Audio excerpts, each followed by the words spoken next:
이 뭐 사실 되게 지금 바쁘신 시기인데 이제 사실은 다른 골프장을 제가 많이 가보는데요. 요즘 보면 실제로 물 주시냐고 진짜 정신이 없으시더라고요.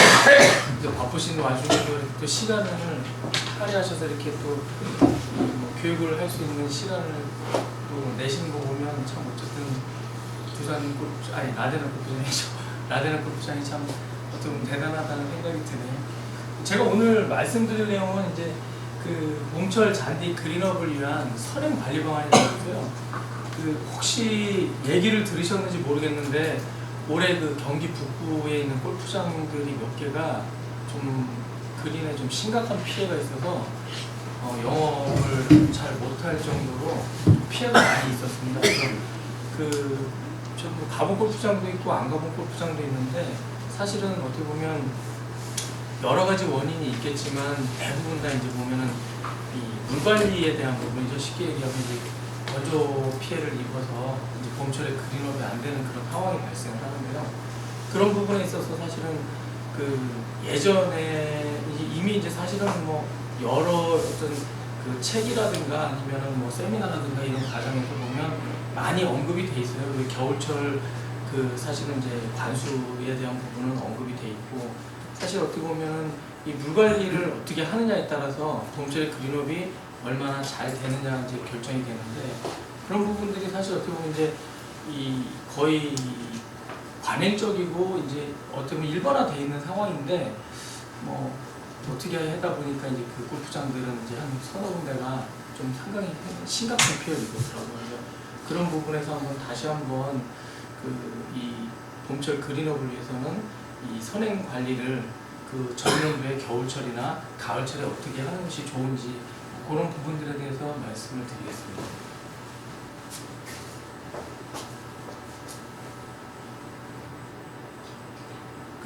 엔터 하나 누르시면 오늘 말씀드릴 내용을 보시면 건조 스트레스의 사례 그리고 물의 특성 역할 그 다음에 이제 건조 스트레스의 원인 그리고 건조 스트레스의 증상 그리고 이제 마지막으로 효과적인 수분 관리에 대해서 말씀을 드리겠습니다.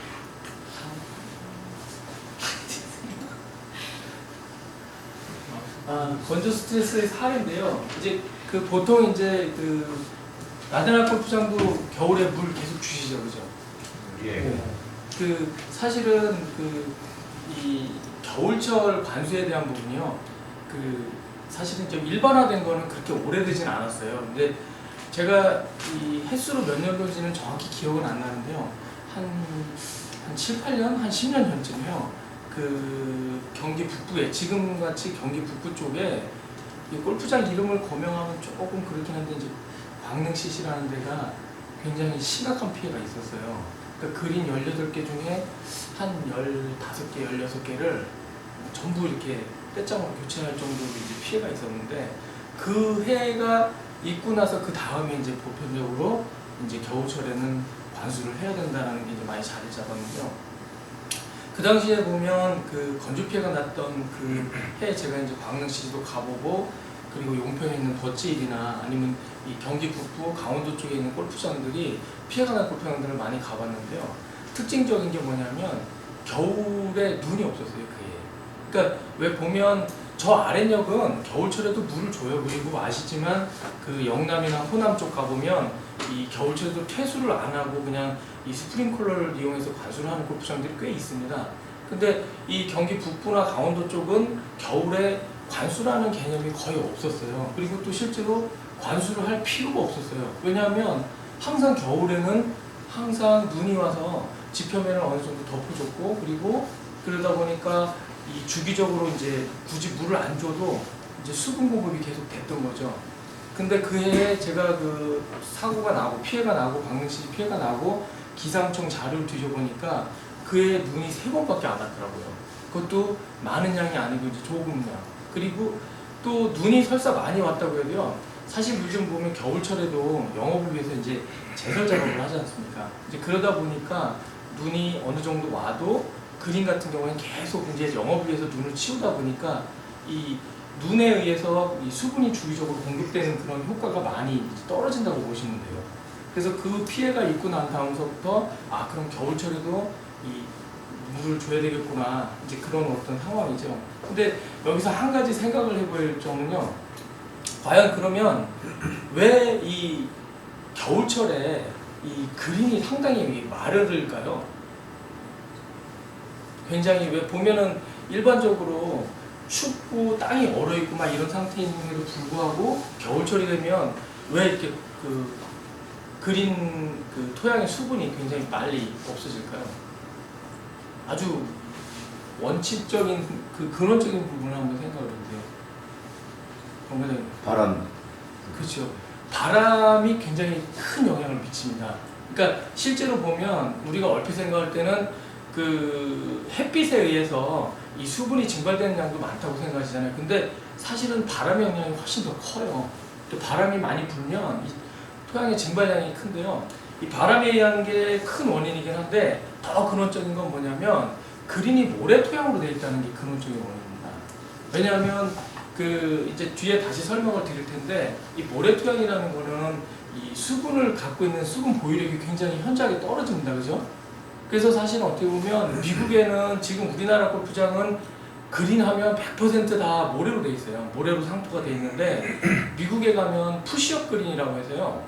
실제로 모래 토양이 아니라 일반 그러니까 그 미국 같은 경우에는 아시지만 뭐 200년 막 150년 막 이렇게 오래된 골프장들이 있어요. 미국, 영국이나 이런 데 가보면요. 근데 그 당시에는 그 지금처럼 포크레인이나 덤프트럭이나 이런 중장비가 개발이 안 됐을 시기예요. 그러다 보니까 지금처럼 대단히 토목 공사를 할 수가 없는 여건입니다. 그래서 푸시업 그린이라는 건 뭐냐면 말 그대로 만약에 라데라 골프장이 여기 춘천에 위치해 있지 않습니까? 그러면 이 지역에 나는 그 토양을 가지고서 그냥 그린을 만들어요. 그게 이제 푸시업 그린인데 미국에는 실제로 아직도 많이 있습니다. 그리고 영국에도 꽤 있고요. 근데 이제 그 지금 왜 제가 말씀드리는 그 모래 토양에 모래로 그린을 만드는 그 부분이요. 실제로 보면 이 도입된 거는 오래되지 않았습니다. 1963년도에 실제로 도입이 됐는데 그것도 누구에 의해서 도입이 됐냐면 여러분들이 잘 아시는 미국 골프협회 USGA라고 많이 들어보셨죠? 미국 골프협회에서 이 모래 토양으로 그린을 조성을 하자 이렇게 해서 이제 이 조성 시방서나 이런 것들을 개발을 하게 되는데요. 거기에 대해서 잠깐 설명을 드리면 왜 그걸 하게 되냐면 그 실제로 미국이나 영국 같은 경우는 이제 푸시업 그린이 많다고 말씀을 드렸잖아요. 이 푸시업 그린으로 그러니까 일반 흙으로 그린을 만들면 어떤 문제점이 생길까요? 모래로 그린을 만든 거하고 지금처럼 여러분들이 관리하시는 모래로 그린을 만드는 거하고 그냥 일반 왜 우리 밭토양 같은 거 있잖아요. 그죠? 점토도 있고 뭐 미사 막 이렇게 적당히 섞여 있는 그러니까 농사가 잘 되는 그런 토양 그 두 가지로 그린을 만약에 만들었다고 하면 만약에 이 모래 그린하고 이쪽 푸시업 그린 그러니까 일반 흙으로 만든 그린하고 어떤 차이가 있을까요? 배수가 안 되죠. 그렇죠. 배수가 안 되겠죠. 그리고 또 배수가 안 된다는 얘기는 반대로 물을 그만큼 자주 안 줘도 되겠죠.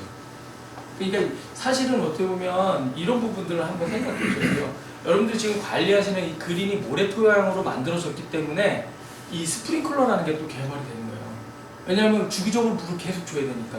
근데 푸시업 그린 같은 경우에는요, 실제로 물을 그렇게 자주 줄 필요가 없어요. 일반 흙이기 때문에 물을 이렇게 자주 줄 필요가 없기 때문에 스프링클러가 그렇게 크게 필요하지 않습니다. 근데 왜 USGA에서 미국 골프협회에서 모래로 그린 상토를 만들자고 그걸 개발을 하자고 해서 개발을 했냐면 아까 말씀하신 것처럼 배수가 안 되는 것도 있지만요, 가장 큰 원인은 다박이에요. 그러니까 푸시업 그린 같은 경우에는 지속적으로 이제 미국에서나 영국에서나 골프가 대중화가 되기 전까지는 사실은 골프는 굉장히 상류층의 아주 특정인들만 하는 스포츠라고 보시면 돼요. 그러다 보니까 그린이 일반 흙으로 만들어도 굳이 다박 피해가 별로 없었어요. 그러니까 이용하는 사람이 몇 명 안 되니까요. 근데 산업이 발달하고 그리고 골프가 대중화되면서 급격하게 이제 골퍼들이 많이 오게 되다 보니까 그린이 버티지 못하는 거예요. 그러니까 똑같은 뭐 한 700캡의 정도의 면적의 그린을 만들었는데요. 모래 토양으로 되기 전에 이 일반 흙으로 만든 그린은 다박 때문에 잔디가 못 견뎌요. 왜냐하면 계속 밟으니까 여러분들 왜 우리가 일반적으로 농업을 하면 그 봄에 이제 경운을 해서 갈아엎고 파종을 하고 가을에 수확하고 이걸 계속 1년에 한 번씩은 갈아엎지 않습니까? 근데 골프장 그린은 한 번 조성해 놓으면 잔디가 망가지기 전까지는 갈아엎을 일이 없는 거예요. 그러다 보니까 계속 손님들이 밟고 또 여러분들이 매일 깎잖아요. 그런 장비들이 계속 올라가고 이러다 보니까 일반 흙은 이게 다져져가지고 잔디가 뿌리를 내리지 못해요. 아주 돌덩이처럼 다져져요. 그래서 자꾸 이제 그 잔디가 밀도가 문제가 되니까 USG에서 미국의 진짜 내노라는 뭐 과학자들, 뭐 기술자들 이런 사람들한테 큰 돈을 내걸고서 요청을 해요. 이 문제를 해결할 수 있는 방안을 찾아달라고. 그 찾은 답이 모래로 하면 된다 그거예요. 근데 이제 그게 지금 말씀드린 것처럼 단순히 그냥 모래 이게 아니고요. 실제로 이제 USJ 그린 나중에 이제 혹시 또 기회가 되면 USJ 그린 그 상구조에 대한 부분을 다시 한번 뭐 설명을 드릴 수도 있겠는데 어쨌든 간에 거기에 들어가는 자갈이라든가 왕사라든가 모래의 입경 크기라든가 그리고 그 자갈층하고 왕사층하고 모래층하고의 어떤 일관성이나 이런 연결성 이런 것들을 다 토양 물리성이나 이런 것들을 고려를 해서 조성을 하게 되어 있습니다. 그래서 어쨌든 이 건조 스트레스가 나오는 거는 말씀드린 것처럼 일반 흙이 아닌 모래로 그린을 만들었기 때문에 그리고 아까 병 과장님 말씀하신 것처럼 겨울에 바람이 굉장히 심하잖아요. 지금도 바람이 좀 불지만 실제로 보면 겨울바람에 비하면 바람도 아니죠 사실. 그러다 보니까 지표면에 토양, 그 그린 상토의 어쨌든 수분이 굉장히 빨리 날아가게 됩니다. 증발량이 엄청납니다 겨울철에. 그래서 이제 건조 스트레스를 많이 받는다는 거죠. 그래서 이제 동계 건조에 대한 부분 뭐 이렇게 그 건조 스트레스는 이제 두 가지로 보시면 되죠. 동계 건조 그리고 이제 국지적 건조인데요. 이제 드라이 스팟이라고 우리가 지금 요즘 여러분들이 많이 이제 고민을 하고 있는 그런 부분인데 동계 건조 같은 경우에는 이제 보면은 말씀드린 것처럼 모래로 조성됐기 때문에 많이 나오고요. 그리고 심한 바람 그리고 실제로 보면 이 산악지대 둔턱 같은 데 위에 이렇게 토공 때문에 그런 지역에 있는 그린이 있어요. 제가 예전에 그 블랙벨리 골프장 가보니까 그린이 이렇게 사면 위에 이렇게 탁 둔턱에 딱 그린이 올라 있는데요. 이 골바람이 엄청나요 겨울에. 그 그린에 유난히 심하게 마르더라고요. 그래서 이 그런 어떤 산악지대 위치한 골프장들이 바람 때문에 영향을 더 많이 받고요. 그 다음에 이제 두 번째로 이제 여러분들이 요즘 고민하시는 드라이 스팟. 드라이 스팟 같은 경우에는 이제 봄철에도 나오고요. 그리고 장마 후에 기온이 뭐 한 30도, 35도씩 올라가게 되면 부분적으로 마르는 그런 어떤 그 건조 피해 두 가지로 크게 말씀을 드릴 수가 있습니다. 다음 장. 이게 좀 흐릿해 보이는데요. 혹시 불 잠깐 꺼줄 수 있나요? 이 보시면 이제 불 꺼야 잘 보이는데요. 이게 제가 4월 중순쯤 찍은 사진이에요, 골프장에. 근데 이게 보시면은 이쪽이 이만큼은 녹색이 있고 이쪽은 사실은 이 누런 부분은 지금 그린업이 안 돼 있는 거예요. 여기도 이제 문제가 된다고 해서 이제 제가 출장을 갔었는데요. 근데 조금 그 당황스러웠던 거는 이게 이제 제가 한 6년 전인가 찍은 사진인데 요청이 와서 제가 이제 출장을 가보니까 저는 가서 이제 솔직히 되게 깜짝 놀랐어요. 왜냐하면 그린이 하나가 이런 게 아니라 몇 개 그린이 이랬거든요.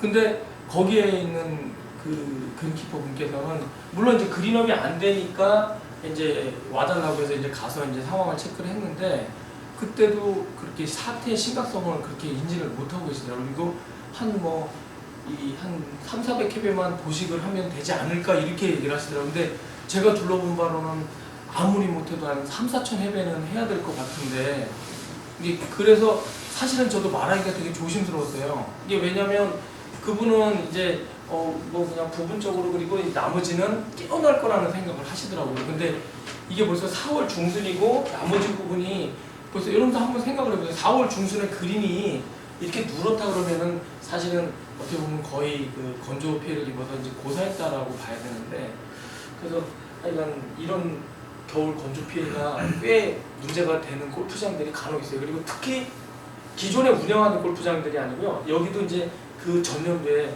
새로 만든 골프장이에요.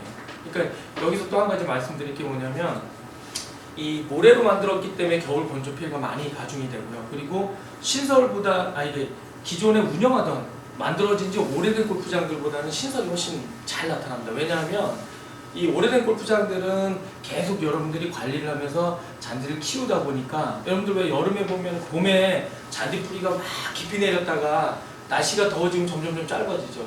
근데 그 뿌리가 어디로 갈까요? 뿅 하고 사라질까요? 결국은 토양에 유기물로 계속 남아있거든요. 근데 오래된 골프장들은 건조 피해가 안 나는 이유가 그런 유기물들, 그리고 여러분들이 잔디 매일 깎는데 그 예초물들이 계속 토양에 이제 대치 같은 걸로 형성이 되다 보니까 수분 보유력이 새로 만든 그림보다 훨씬 좋아요. 그러다 보니까 예전에 만들어져서 운영하던 골프장보다는 신선 골프장이 이제 건조 피해가 훨씬 날 가능성이 높습니다. 다음. 예, 요거는 이제 버칠 골프장입니다. 이 버칠 골프장에도 이제 건조 피해가 온 건데요. 이 여러분 딱 보시면 아까 그거하고 사진은 약간 좀 차이가 있죠. 그죠?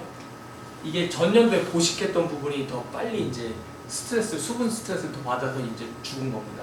그러니까 이렇게 허옇게 된 데가 이런 데가 이제 작년에 다 보식을 했던 데죠. 그러니까 여기서 또 생각을 해봐야 될 게 뭐냐면 보식을 안 하고 잘 관리가 되던 그린하고 보식을 하고 겨울을 넘길 때랑은 좀 차이가 있다는 거죠. 그래서 만약에 보식을 하게 되면 그 물 관리를 더 신경을 쓰셔야 된다는 거죠. 다음 장. 이거는 그냥 그 건조에 대해서 약간 좀 이해하시기 좋게 이제 설명을 드리려고 하는데요. 이것도 다르죠, 사진이. 그 앞에 첫째 장 사진도 좀 다르고 이 사진은 좀 또 더 다르죠. 이게 딱 보시면 알겠죠. 네? 여기 잔디가 여기 살아 있잖아요. 근데 이 살아 있는 부분이 어떤 부분일까요? 과. 그렇죠. 가을철에 통기 작업을 해가지고 이 통기를 했던 부분은 잔디가 살아있고 나머지 부분들이 말랐어요. 근데 그렇다고 다 죽은 건 아니고 이제 좀 괜찮은 데도 있지만 유난히 좀 마르는 데인데 그래도 어쨌든 이렇게 코어링을 했던 데는 살아있다는 거죠. 무슨 얘기냐면 통기 작업을 해서 새뿌리가 많이 내리잖아요. 그러면 겨울철에 건조 피해를 훨씬 더 강하게 견딘다는 거죠. 결국은 건조 스트레스를 안 받으려면 뿌리가 토양에 있는 수분을 많이 흡수를 해야 되잖아요. 그러니까 코어링을 하면 여러분들 왜 이 사진 보신 것처럼 통기 작업하고 나서 한 2, 3일쯤 지나면 그 코어링한 그 주변에 잔디가 짙은 색깔 녹색을 좀 띠죠. 그래서 이게 멀리서 보면 바둑판처럼 이렇게 막 보이잖아요. 그게 왜 그럴까요? 보통 이제 제가 이걸 질문을 드리면 어떤 분들은 통기 작업하기 전에 비료를 줘서 그렇다라고 말씀을 하시는 분도 있고 여러 가지 답을 하시는데요. 사실은 이 코어링을 하면 그 통기 구멍 그 주변으로 잔디 색깔이 진해지는 건요 딱 한 가지 이유입니다. 뭐 어차피 비료를 주든 물을 주든 다 똑같은 조건이에요. 사실은 뭐 구멍이 뚫린다고 안 뚫린다고 물이나 비료나 다르게 가는 게 아닌데요. 차이점은 뭐냐면 통기 작업을 하면 그 통기 구멍으로 대기 중에 산소가 토양 중으로 빨리빨리 이 순환이 됩니다. 무슨 얘기냐면 토양 중에 산소가 많이 공급이 되기 때문에 잔디 뿌리가 생육이 좋아지고요. 잔디 뿌리가 생육이 좋아지면 어떤 영향이 있을까요? 여러분들 왜 보면 여러분들 건강을 위해서 좋은 음식 그리고 물을 많이 드시잖아요. 그죠? 잔디 뿌리가 결국은 사람의 입의 역할을 한다고 보시면 돼요. 그러니까 사람이 생활하는 데 필요한 양분이나 수분을 우리는 입을 통해서 공급을 받는데요. 잔디는 뿌리를 통해서 받습니다. 물론 연면십이라는 걸 통해서 뭐 잎의 기공을 통해서도 좀 흡수를 하지만 뿌리를 통해서 흡수되는 양보다는 아주 현저하게 적습니다.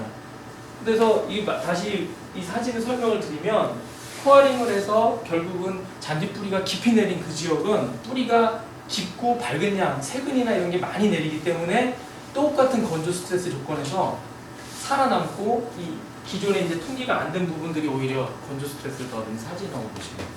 다음. 요거는 이제 고온기 이제 드라이 스팟이 좀 심하게 왔죠. 이거 많이 보시지 않았어요? 제가 얼마 전에 저 두산 매치 중계 방송할 때 보니까 한 3년 전, 4년 전 막 그 그린 스피드 막 엄청 빠를 때 그린하고 좀 비슷하죠. 안 그런가요? 그래 보이는데. 네. 아니 근데 솔직히 아까 제 부장님한테도 말씀을 드렸지만 저희 이제 두산 매치를 계속 보거든요. 그리고 또 항상 두산 매치를 하고 나면은 그 뭐랄까 이제 그 골프장 관련된 데서 이제 항상 화제가 되는 게 이제 그린 스피드가 뭐 사실은 이렇게 시합 때 4m를 넘겨서 막 이제 세팅을 됐던 사례가 없어요. 국내에는 솔직히. 뭐 외국도 그런 세팅을 하는지는 저는 모르겠는데 어쨌든 간에 이거는 이제 그 심하게 진짜 많이 마른 거죠. 근데 이제 그렇게 이 플레이를 준비하는 과정을 지나고 나서도 잔디가 크게 제가 한 3, 4년 전에도 부장님 그 시합 끝나고 나서 한번 운동을 한번 하러 온 적이 있었어요. 근데 보니까 뭐 잔디가 크게 망가진 데 없이 다 이렇게 유지가 되더라고요. 그래서 기술력이 참 좋으시다고 생각을 했는데 어쨌든 간에 요거는 이제 겨울철이 아니라 이제 이 생육기 때 나타나는 이제 봄철 드라이스팟이라고 보시면 됩니다. 다음. 요거는 이제 다른 골프장인데 아까 같은 경우에 이제 드라이스팟 사진은 이제 멀리서 찍었던 거고요. 요거는 이제 좀 가까이서 찍은 사진이고 요건 이제 다른 골프장입니다. 근데 이제 제가 이 사진을 보여드리는 거는 그 보면은 이제 드라이스팟이 오면 이제 이런 식으로 이제 막 부분적으로 말라요. 근데 참 이 보면 그 보통 이제 모래를 같은 모래로 이제 그린을 조성을 하는데도 불구하고 드라이스팟이 이렇게 좀 보면은 아주 부분적으로 국지적으로 막 옵니다. 근데 이제 요게 좀 심해지면 이런 식으로 되면서 이제 위조가 되면서 이제 말라주는 거죠. 근데 이런 부분을 이제 드라이스팟인 경우도 있고요. 또 이제 때로는 이제 그 잔디 뿌리가 손상이 되는 병이 걸렸을 때 뭐 이런 상황이 나타나기도 하는데 이 부분은 이제 드라이스팟에 의한 부분이라고 이해하시면 될 것 같습니다. 다음. 이것도 다른 골프장인데요. 이게 봄에 모르겠어요. 이제 두산 이쪽 이제 라데나 골프장은 이런 증상이 거의 없을 텐데요. 이게 이 유기물 관리를 잘 못하시는 분들 있잖아요. 골프장 보면 이제 그 통기 작업 같은 거라든가 이래서 대치 관리가 잘 안 되면 이런 봄철이 되면 이런 현상이 굉장히 심합니다. 그래서 이런 부분들은 좀 문제가 이제 어쨌든 갱신 작업이 좀 부족하다고 이해하시면 될 것 같습니다. 다음. 좀 전에 그 부분에 대해서 드라이스팟을 이제 확인하는 과정을 제가 찍은 겁니다. 아까 보여드렸던 그 골프장이 어디냐면 지금 인천 그 수도권 매립지에 만들어진 그 드림파크라는 골프장이에요. 근데 이제 거기 관리하시는 분이 제가 옛날에 연구소에 있을 때 좀 가르쳤던 분이라서 이제 출장을 갔다가 이제 아까 보여드렸던 그 전 사진을 보면서 도대체 이게 뭔가요? 물어보시더라고요. 그래서 그러면은 이 토양 프로파일을 뜰 수 있는 그 샘플을 갖고 와라 이래가지고 이제 드라이스팟을 보여주기 위해서 뜬 겁니다. 시료를 딱 채취했을 때는요, 보시는 것처럼 크게 문제가 없고 둘이 똑같아 보여요. 근데 바람에서, 그러니까 햇빛 비치는 데서 딱 2분만 내비두면요, 아까처럼 그 드라이스팟이 오는 데는 이렇게 토양이 말라가지고 이렇게 흙이 막 떨어져요. 근데 정상 지역은 똑같이 그 같은 조건에 노출을 했는데도 수분을 그대로 갖고 있잖아요. 그러니까 사실 어떻게 보면 아까 같은 드라이스팟은 아주 심한 드라이스팟은 아닌데, 그러니까 막 말라서 죽을 정도의 드라이스팟은 아니지만 어찌됐든 간에 보면 드라이스팟이 오는 지역은 확연하게 샘플을 했을 때 수분이 있어 보이지만 이제 금방 수분을 뺏길 정도로 이제 토양에 이제 소수성을 많이 띈다고 이해를 하시면 될 것 같아요. 그래서 이렇게 확인을 해보는 방법이 있습니다. 그러면 이 건조 스트레스의 사례에 대해서 이제 사진을 보여드렸고요. 그러면 이제 우리가 이제 결국은 잔디가 잘 마르지 않게 하려면 결국 저희가 관수를 하잖아요, 그죠? 물 관리를 계속 하는데 과연 이 물 관리를 하는 데 있어서 물의 특성을 좀 이해를 하시면 물 관리를 하시는데 좀 도움이 돼요. 그래서 물의 특성에 대해서 잠깐 말씀드리겠습니다. 물은 여러분들 잘 아시죠, 그죠?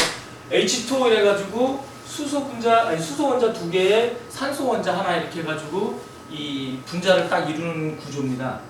근데 여러분들 물은 저희가 왜 보면 여러분들 왜 극성, 비극성 얘기하잖아요. 물은 극성일 뛸까요? 아니면은 비극성을 뛸까요? 아니면은 더 쉽게 더 질문을 드리면 물은 이온을 뛸까요? 그러니까 플러스 전하나 마이너스 전하를 뛸까요? 아니면은 플러스 전하나 마이너스 전하가 없이 그냥 중성일까요? 그죠? 우리 사대님 정확히 얘기해 주셨는데 중성입니다. 왜냐하면 보시는 것처럼 이 수소 분자 2개의 산소 원자 하나인데요. 여기 보시는 것처럼 수소 원자는 플러스 1가를 띱니다. 여기 보시면 이제 플러스라고 되어 있는데요. 플러스 1가를 띄고요. 그리고 산소 원자는 마이너스 2가를 띱니다. 여러분들 고등학교 때 화학 시간에 이걸 다 배우신 거예요. 그래서 결국은 플러스가 2개고 마이너스 2가가 하나니까 플러스 2에다가 마이너스 2가 같이 뭉쳐져 있으니까 정기적으로 보면 중성이에요. 전하를 띄지는 않습니다. 그래서 물 분자를 표현을 하면 H2O 이러죠. 전하를 만약에 띄면 H3O 뭐 마이너스 이런 식으로 H3O 플러스 이런 식으로 플러스 마이너스 표시를 해요. 근데 왜 극성 비극성을 왜 말씀을 드리냐면 이게 이제 그 물이 토양이 이제 물을 이제 잘 흡수를 하느냐 흡수하지 않느냐 이게 소수성을 띄느냐 안 띄느냐 이런 부분에 있어서 이게 물이 이 극성 용매냐 아니면 비극성 용매냐가 이제 좀 중요한 부분이라서 말씀을 드리는데 그러면 우리 사도님이 말씀하신 것처럼 결국은 물 분자는 중성이에요. 그죠? 근데 사실은 물은 극성 용매입니다. 물은 극성을 띄어요.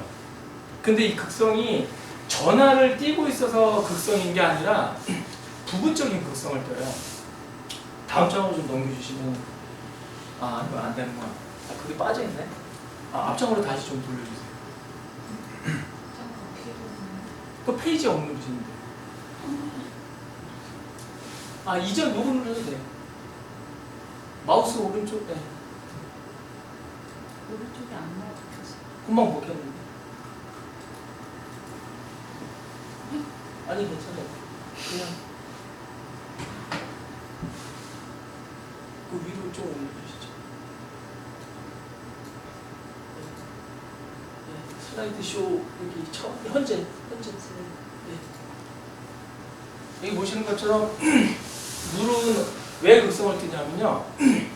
이게 이 원자마다 전기 음성도라는 게 좀 차이가 있어요.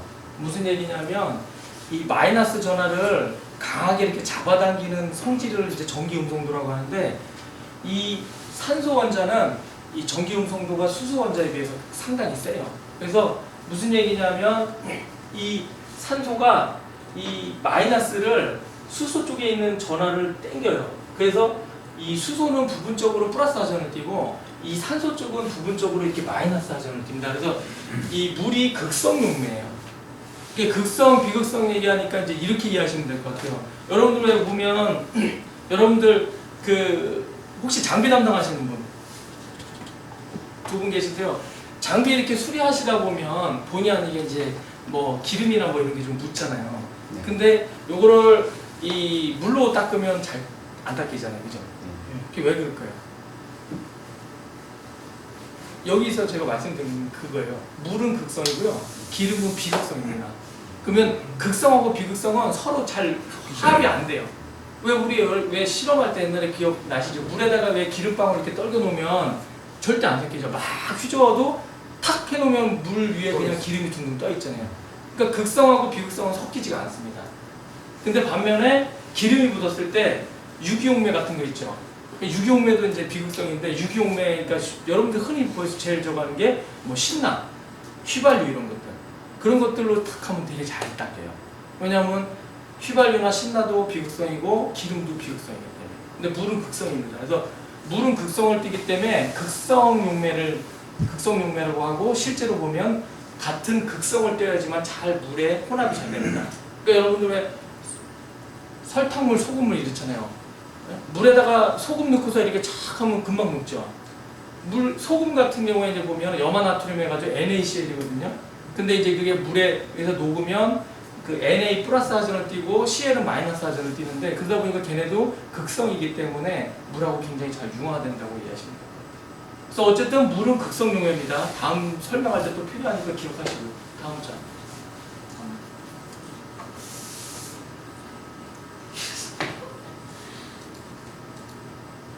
예. 그럼 이 물 분자에 대해서 설명을 드렸고요. 물의 화학적 성질을 보면 응집력이라는 게 있어요. 한 번만 더 클릭해 주세요. 물 분자가 서로 이렇게 잡아당기는 거예요. 물 분자끼리 H2O, H2O 가까이의 분자가 서로 이렇게 잡아당겨요. 어떻게 잡아당기냐면 수소를 공유를 해요. 그러니까 아까 말씀드린 것처럼 물 분자가 H2O가 이렇게 돼 있잖아요. 그럼 이 수소를 다른 산소하고 또 공유를 하면서 자기네들이 강하게 이렇게 응집하는, 서로 이렇게 엉기는 응집력이 있습니다. 응집력의 대표적인 특징이 뭐냐면 여러분들 가끔 소주 한 잔씩 하시죠. 소주 한잔 하실 때 이게 소주 잔에다가 소주를 잘 이렇게 좀 어려운 분들한테 이렇게 따를 때 보면 조심스럽게 이게 따르잖아요. 근데 따르다 보면 요즘은 솔직히 저도 거의 7알 정도밖에 안 따르는데 옛날 어르신들은 술 이게 잔에 꽉 안 채우면 뭘 하시잖아요. 이제 저희 아버지도 그러셨는데 그러다 보니까 이게 조심스럽게 따르다 보면 소주잔 위로 그 사실 어떻게 보면 소주잔 위로 넘쳐야 되는데 넘치지 않고 이렇게 봉긋하게 올라가는 경우 있죠, 그죠? 그게 물의 응징력 때문에 무슨 얘기냐면 물과 물 분자는 서로 잡아당기는 힘이 강하기 때문에 이제 그런 현상이 생깁니다. 근데 이 응집력도 나중에 토양에 물이 들어갈 때 이게 쫙 물이 내리는 것들을 좀 방해하는 물의 성질이라고 이해하시면 될 것 같아요. 다음 표면 장력인데요. 이게 물 표면에 이 장력이 반응을 하는 걸 표면 장력이라고 하는데 이것도 사진이 있습니다. 이 보신 것처럼 이 표면 장력에 의해서 서로 보면 이제 물 분자 간에 이제 물 표면에 작용하는 인력인데요. 이런 작용 때문에 사실은 어떻게 보면 토양은 극성이고 이제 그 물도 극성이기 때문에 이게 원래 잘 토양에 흡착이 되거든요. 그리고 공기는 무극성이기 때문에 이제 흡착이 안 되는 그런 성질 때문에 토양이 원래는 기본적으로 토양도 극성이고 물도 극성이기 때문에 원래 기본적으로 물하고 토양하고 친한 게 원래 정상적입니다. 근데 이제 드라이스팟이 오는 토양은 소수성을 띠는 거죠. 물을 이렇게 잘 흡수를 안 하고 밀어내는 그런 성질이 생기는 건데요. 어쨌든 간에 이 토양이 극성인 것도 아시죠? 물도 극성이고 토양은 왜 극성일까요? 토양이 극성을 띠는데 플러스를 띨까요? 마이너스를 띨까요? 플러스요? 마이너스이신 분은 없으신데 토양이 마이너스 하전을 띄는 건 또 되게 중요한 문제거든요. 시비 관리에서 되게 중요한 문제인데 이 본질하고 좀 약간 저기 한 11시 반까지 끝내도 되죠? 네. 왜냐면 이 토양이 극성을 띠는 거는 사실 이거랑은 크게 상관은 없는 문제인데요. 마이너스 하전을 띠는 것에 대해서 잠깐 설명을 드릴게요. 왜 식물 관리에 중요하냐면 여러분들 실제로 여러분들이 잔디 관리하면서 계속 지금 비료를 주시죠, 그죠? 근데 비료를 주실 때 가만히 한번 생각해 보세요. 이 우리가 주는 비료 중에 이 비료 이제 알갱이 비료를 만약에 시음을 해서 물에 녹으면 얘네들이 띄는 그 전하가 플러스 하전을 띄는 게 뛸까요? 아니면 마이너스 하전을 띨까요? 어느 게 많을까요? 플러스 하전을 띈 비료하고 마이너스 하전을 띈 비료하고. 여러분들 가만히 생각해 보세요. 뭐 이제 뭐 만약에 뭐 황산 아모늄 뭐 이게 질소 같은 경우에 어떤 성질을 전하를 띠는지 그리고 여러분들이 많이 주시는 그러니까 질소, 인산, 가리 3대 영양소에다가 칼슘, 마그네슘, 뭐 철 이런 것들 대략 생각해 보면요 마이너스 하전을 띈 비료 이용보다는 다 플러스 하전을 띈 게 많아요. 그러니까 질소 같은 경우에는 그 암모늄태 같은 경우에는 플러스 하전을 띄고 질산태 같은 경우는 마이너스 하전을 띄니까 두 가지를 다 띈다고 보시면 되고요. 그리고 인산은 마이너스 하전을 띄어요. 근데 나머지 것들은 다 플러스 하전을 띨니다. 그게 왜 토양에 음전할 띄는 거는 무슨 상관이 있냐면요. 이렇게 이해하시면 될 것 같아요. 우리가 시비를 했을 때 토양이 마이너스 하전을 띄기 때문에 여러분들이 준 비료가 토양에 이 마이너스 하전하고 우리가 준 플러스 하전을 띈 비료가 같이 이온 결합을 해요. 그러니까 플러스 마이너스 서로 잡아당기죠, 그죠? 자석놀이 같은 거 해보셨잖아요. N극하고 N극끼리 밀어내고 S극은 S극끼리 밀어내잖아요. 근데 N극하고 S는 딱 붙거든요. 그런 것처럼 플러스 하전하고 마이너스 하전은 무조건 잡아당겨요. 그래서 결합을 해요. 그래서 여러분들이 시비를 했을 때 그 비료가 플러스 하전을 띄기 때문에 토양에 마이너스 하전이 흡착이 되어 있고요. 그 흡착이 되어 있는 양분들이 천천히 잔디 뿌리를 통해서 이제 잔디의 식물에 공급이 되는 거죠. 근데 토양이 마이너스 하전을 띄지 않고 만약에 플러스 하전을 띄었다. 그러면 여러분들이 시비한 양분이 같은 플러스 하전이기 때문에 토양에 흡착이 되지 않고 밀어내기 때문에 여러분들이 관수하는 물에 의해서 용탈이 되어버리는 거죠. 그러면 지금보다 훨씬 더 비료를 한 번 줄 때 아주 적은 양을 줘야 돼요. 무슨 얘기냐면 비료를 줬을 때 이게 토양에 흡착이 되어 있지 않고 바로바로 용탈이 돼서 없어지기 때문에 한꺼번에 많은 양을 주면 쉽게 해서 비료를 그냥 갖다 버리는 그런 개념이 된다고 보시면 돼요. 그리고 특히나 골프장에 그리는 모래 토양이기 때문에 훨씬 더 그게 심하다고 이해하시면 돼요. 어쨌든 물은 이렇게 표면 장력도 있고요. 그리고 아까 말씀드린 것처럼 응집력이 있다고 이해하시면 될 것 같아요. 다음. 근데 넘겨주세요. 이게 이 표면 장력이 아까 아 죄송합니다. 이 물의 응집력하고 표면 장력이요. 이 토양에 물이 관수가 됐을 때 이 물이 쫙 침투가 되는 걸 좀 방해돼요. 물과 물끼리 이렇게 좀 응집을 하는 성격 그리고 표면 장력이 작용을 하기 때문에 보통 그런 성질이 없으면 토양 중으로 이렇게 관수가 잘 돼서 드라이스팟이나 이런 현상이 안 생기는데 이제 물의 어떤 이런 성질 때문에 실제로 보면 물이 잘 이렇게 관수가 안 되는 그런 역할을 한다고 보시면 될 것 같아요. 다음 차는 한 번 더 넘기죠. 이게 부착력인데요.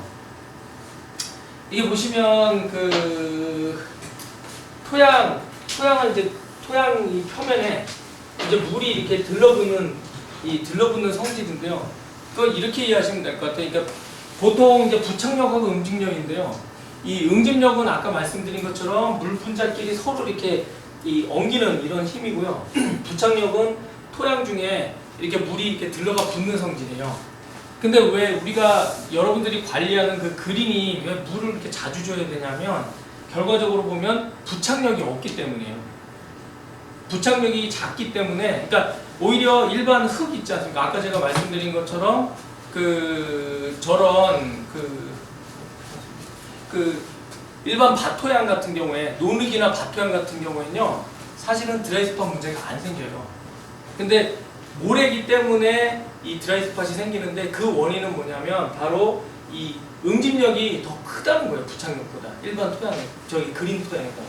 그래서 어쨌든 이 관수에 대해서는 이런 어떤 물의 성질이 방해 요소가 된다고 이해하시면 될 것 같아요. 다음 차. 이거는 이제 그 토양 수분을 이제 그 결합 에너지를 통해서 이제 표시한 건데요. 여기가 이제 토양 단면입니다. 여러분들이 이제 보통 관수했을 때 토양 단면이에요. 그리고 아까 말씀드린 것처럼 물 분자는 응집력이 있다고 했죠. 자기네끼리 서로 이렇게 강하게 엉기는 성질이 있는데 그러다 보니까 토양에 이 부착이 돼 있는 거예요. 물 분자가 여기 부착이 돼 있고요. 기존의 토양 표면에 물 분자가 붙어 있고 그 물 분자에 다시 또 물 분자가 쭉 붙어 있다고 보시면 돼요.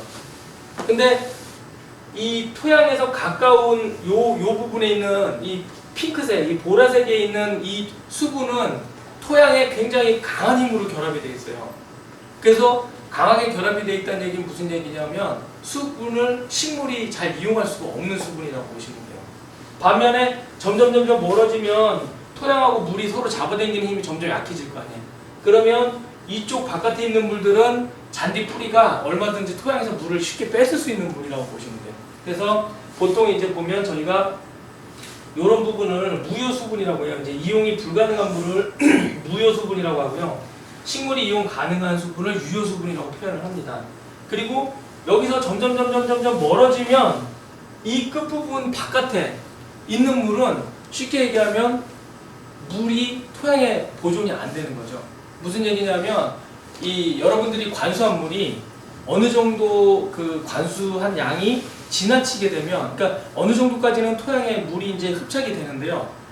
그 이상을 그 관수를 하게 되면 그 과잉의 물들은 이렇게 다 떨어져 나가요. 근데 중력수라고 표현을 하는 이유가 뭐냐면 중력에 의해서 이 수분이 토양에 흡착이 되지 않고 지구 내부로 이렇게 떨어지는 그것 때문에 중력수라고 표현을 하는데 어쨌든 이렇게 수분도 토양하고 이 결합한 그 부분에서 이용이 가능한 수분이 있고 너무 결합이 토양하고 강하게 돼 있어서 이용을 할 수 없는 수분 그리고 중력수가 보통 이제 3분의 1 기압으로 이제 결합을 하는데 그 과잉의 물도 사실은 어떻게 보면 식물에 이용할 수 없는 물이라고 이해하시면 될 것 같아요.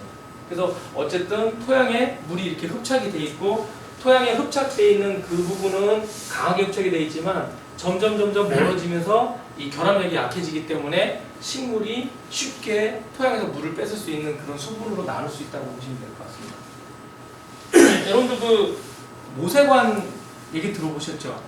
결국은 요게 이 모세관수예요. 식물이 잘 이용할 수 있는 물. 이게 무슨 얘기냐면 토양에 공극이 있고 토양 공극 사이에 그 존재하는 그거를 모세관이라고 하는데 그게 쉽게 말하면 아주 가는 관이라고 이해하시면 될 것 같아요. 그 모세관에 그 수분이 존재를 하면 그거를 쉽게 식물이 이용할 수 있다고 보시면 될 것 같습니다. 다음. 그러면 잔디는 왜 물을 필요로 하는가에 대해서 설명을 드릴게요. 물은 탄수화물 구성의 필수 원소입니다. 여러분들 왜 우리가 이 식물이 생장하는데 필요한 게 햇빛, 그리고 수분, 온도 뭐 이런 것들이잖아요. 그죠? 근데 보면 그 잔디도 생장하는데 가장 필요한 건 뭐냐면 광합성을 통해서 이 탄수화물, 당을 만들어내야 됩니다. 얘가 이제 어쨌든 이 식물이 자라는데 이 에너지원으로 이용이 되는데요. 그러다 보니까 이제 물은 탄수화물, 이렇게 이 광합성의 원료로 쓰이고요. 그리고 물의 중요한 작용 중에 하나가 뭐냐면 양분의 이동 수단입니다. 그러니까 왜 보면 이 사람 몸도 사람 몸에서 이 물의 역할을 하는 게 뭘까요? 혈액이죠, 혈액. 혈관을 통해서 우리가 왜 그 음식을 먹으면 그 소화가 되고 그 소화된 양분이 온몸에 이제 다 전달하는데 혈액이 중요하거든요. 물이 그런 역할을 합니다. 그래서 식물체 내에서는 양분의 이동 수단으로 쓰이고요. 그리고 이제 식물의 형태 유지라고 하는데요.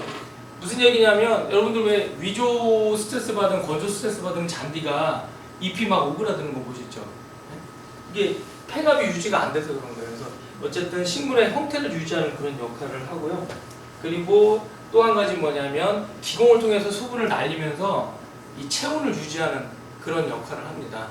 여러분들 왜 어렸을 때 뭐 요즘도 기억하시겠다. 근데 저 어렸을 때 보면 저도 시골에서 자라다 보니까 어머니가 이제 날씨 덥고 여름에 이러면 마당에다 이렇게 물 확 띄워주면은 순간 좀 시원한 느낌 있으시잖아요. 이게 잔디 잎을 통해서 이 증산이 되는 게 굉장히 중요합니다. 특히나 봄, 가을에 상관없는데요. 여러분들이 관리하는 그 벤트그래스나 켄터키 같은 경우에요. 얘네들이 원래 한지형 잔디라 이래서 태생 자태가 굉장히 그 우리나라의 초봄이나 늦가을 같은 아주 낮은 온도에서 이제 잘 자라던 것들을 이제 이쪽으로 가져와서 재배를 하다 보니까 요즘같이 30도를 오르내리는 이제 온도가 되면 굉장히 얘네들한테는 스트레스가 많이 되는 거예요. 근데 그래도 이 증산작용을 통해서 체온을 유지하기 때문에 그나마 버티고 있다고 보시면 될 것 같아요. 다음.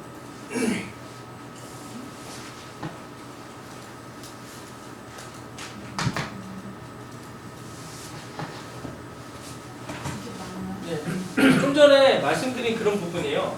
보면 사람도 입을 통해서 물이 공급되는 것처럼 식물 같은 경우에 이 뿌리를 통해서 이게 굉장히 수분하고 양분이 공급이 되거든요. 그래서 아까 말씀드린 것처럼 통기 작업을 했을 때 왜 통기 작업한 그 통기 구멍 주변으로 잔디 엽색이 진해지냐면 바로 식물 생육에 필요한 물과 양분을 잘 흡수할 수 있기 때문이라고 이해하시면 될 것 같아요. 다음. 이거 아까 제가 그 증산작용 말씀드렸는데요. 그러니까 쉽게 얘기하면 그 수분이 어떤 식으로 이동을 하느냐, 그리고 체내에서 어떤 식으로 이동을 해서 양분을 이제 공급을 하느냐 이런 부분인데요. 보통 이제 그 가장 그 중요한 부분은 잎의 기공이 열리면서 거기서 이제 수분이 빠져나가요. 대기로 날아가면 결국은 잎의 이 수분의 양이 제일 적어요. 그리고 토양은 어차피 토양은 물은 좀 충분하고 그러다 보니까 결국은 잎에서 부족한 수분이 결국은 뿌리를 통해서 이런 식으로 전체적으로 순환하는 그런 개념입니다. 그래서 이런 토양에서 뿌리, 줄기, 잎 그리고 기공을 통해서 이제 물이 날아가는데요. 이게 결국은 체내에 어쨌든 물의 순환 개념이고 이런 순환을 하면서 양분도 이제 같이 이동을 한다고 보시면 돼요. 근데 여기서 여러분들 이제 중요한 거는 결국은 이제 또 말씀드릴 건 뭐냐면 결국은 잔디 뿌리 생육이 좋아야지만 전체적인 잔디 생육이 좋아진다라고 이해하시면 될 것 같아요. 다음 차. 체내 온도 조절인데요. 사람은 땀을 흘리고 이제 식물은 이제 기공을 통해서 이제 수분을 배출하면서 이제 이 체온을 조절한다고 이해하시면 될 것 같아요. 다음 장. 증발산장 이게 기공 열린 사진입니다. 다음 장. 그러면 이 결국은 이제 저희가 물 관련해서 이제 자꾸 이제 얘기를 하는데요.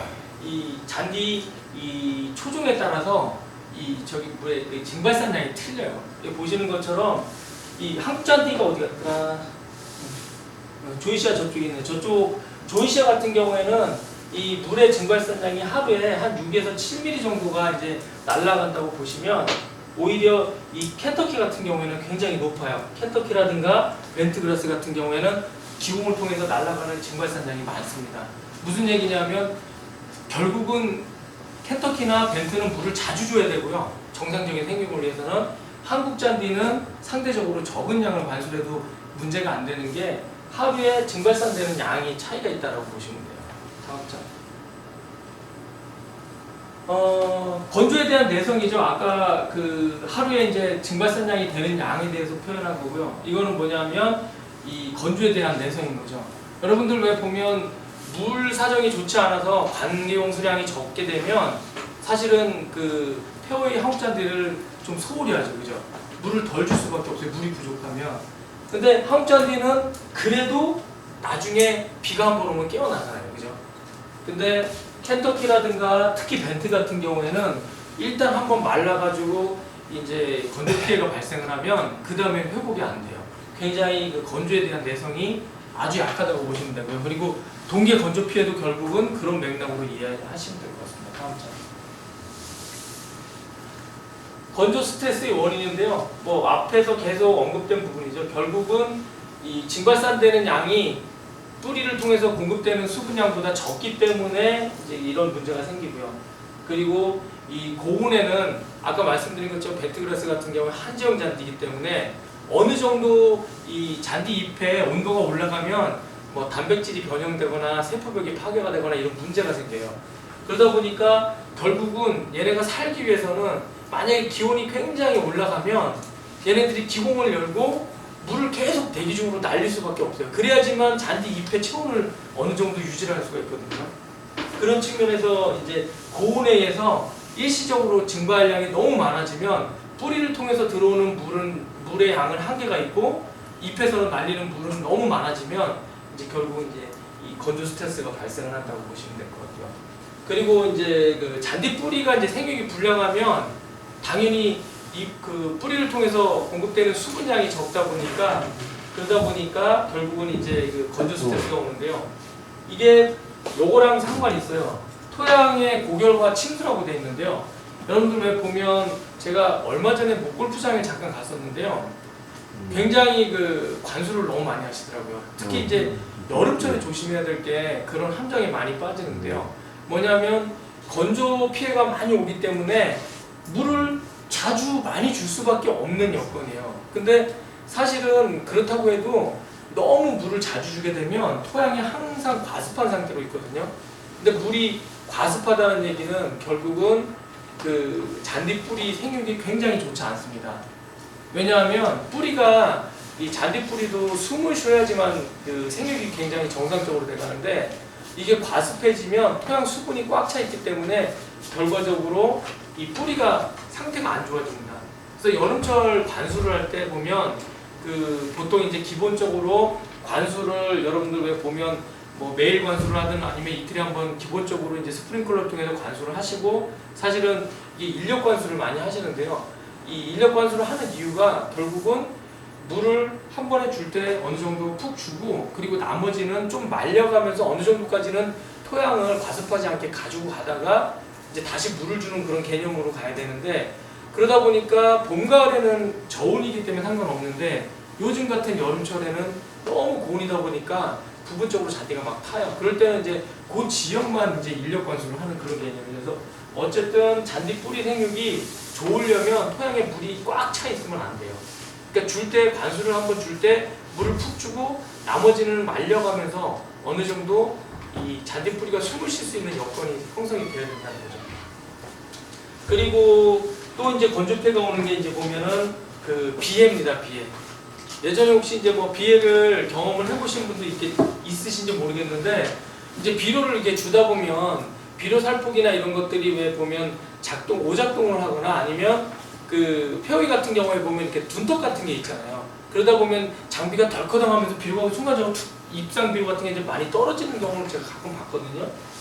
근데 왜 그 잔디가 수분 스트레스를 받아가지고 이렇게 막 그 잔디가 이렇게 잎이 말리고 갈변이 되고 이렇게 고사되는 거랑 비해나는 거랑요 속도 차이지 거의 비슷해요.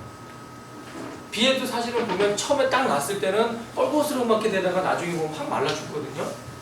이제 토양에 이 염류 장애라고 하는데요. 무슨 얘기냐면 그 지역의 그 토양에 비료가 이제 갑자기 과잉 공급이 되면 결국은 그 토양에 염류가 꽉 들어찹니다. 그 염류가 심하게 집적이 되면 문제가 되는 게 뭐냐면요. 수분이 여러분들 왜 잔디 뿌리든 아니면 다른 식물들 보면 이 삼투막이 있어요. 삼투막을 통해서 물이 이제 흡수가 되는데요. 비해가 발생을 하면 그 지역의 염류 농도가 너무 높기 때문에 정상적인 거는 원래 토양에서 잔디가 이 물을 흡수를 해야 되는데요. 오히려 식물 뿌리에서 잔디 뿌리에서 토양으로 물을 내보냅니다. 그게 역삼투라고 하는데요. 그래서 농도 장애가 생기면 그 잎이 말리고 고사하는 게요. 잔디채 내에 물이 오히려 토양 밖으로 빠져나가는 그런 상황이 생기기 때문에 그러니까 비해는 그런 개념으로 이해하시면 될 것 같고요. 그 다음에 보통 이제 저희가 많이 보는 드라이 스팟 때문에 또 이렇게 건조 스트레스가 되기도 합니다. 다음. 아까 이제 그 USJ 그린 구조 잠깐 말씀을 드렸는데요. USJ 그린 구조 보시면 이제 그 자갈층이 있고 그다음에 왕사층 그리고 이제 상토층 이제 모래 상토층이 되어 있고요. 그리고 이제 배수관로가 되어 있는데요. 이게 아까 말씀드린 것처럼 이 배수관이나 아니면은 이 상토층의 두께 그리고 제일 세심하게 나눠져 있는 거는 이 상토층의 모래 입경이에요. 그래서 실제로 보면 이 모래 입경까지도 어느 정도로 되어 있냐면은 뭐 1mm에서 예를 들어서 0.25mm까지가 60% 이상이어야 되고 그리고 0.1에서 0.15가 20% 이하고 뭐 이런 아주 구체적인 게 있어요. 그래서 실제로 보면 굉장히 그 좀 까다로운 구조라고 보시면 되는데 가장 기본적인 원리는 USJ 그린의 그 가장 기본적인 원리는 뭐냐면요. 이렇게 보시면 될 것 같아요. 이 모래도 물이 잘 빠지지만 모래보다는 왕사가 더 잘 빠지죠. 그리고 자갈이 물이 더 잘 빠지잖아요. 그리고 배수관로가 물이 더 잘 빠지죠. 무슨 얘기냐면 실제로 관수를 하던 비가 왔든 간에 이 토양에 물이 어느 정도 차기 시작하잖아요. 그러면 이 처음에는 그렇게 배수가 잘 안 되는데요. 좀 시간이 지나면 여기 물이 차기 시작하면 배수관로가 어떻게 파이프니까 저항이 없이 그냥 물이 쫙 빠져나가잖아요. 그러니까 이 배수관로를 통해서 물이 정상적으로 빠지기 시작하면요. 이제 쉽게 그러면 이제 석션, 감압이 걸리는 거예요. 그래서 여기가 물이 제일 잘 빠지니까 당연히 그 다음에 잘 빠지는 자갈층도 쫙 빠지겠죠. 그 다음에 왕사층. 그래서 결국은 이 상토층에 있는 물을 순식간에 잘 배수가 될 수 있게 만든 구조가 이제 이 USJ 그린 상구조라고 보시면 돼요. 다음. 그러면 이제 건조 스트레스를 말씀을 드렸고 그럼 건조 스트레스의 증상에 대해서 한번 말씀을 드리겠습니다. 건조 스트레스가 올 때 보시면 여러분들 처음부터 빨갛진 않죠. 보통 잎색이 잔디 잎 색깔이 회녹색이나 아니면 암녹색을 띱니다. 뒤에 사진이 있습니다. 이따 보여드릴게요. 보면 색깔이 굉장히 그 짙은 녹색.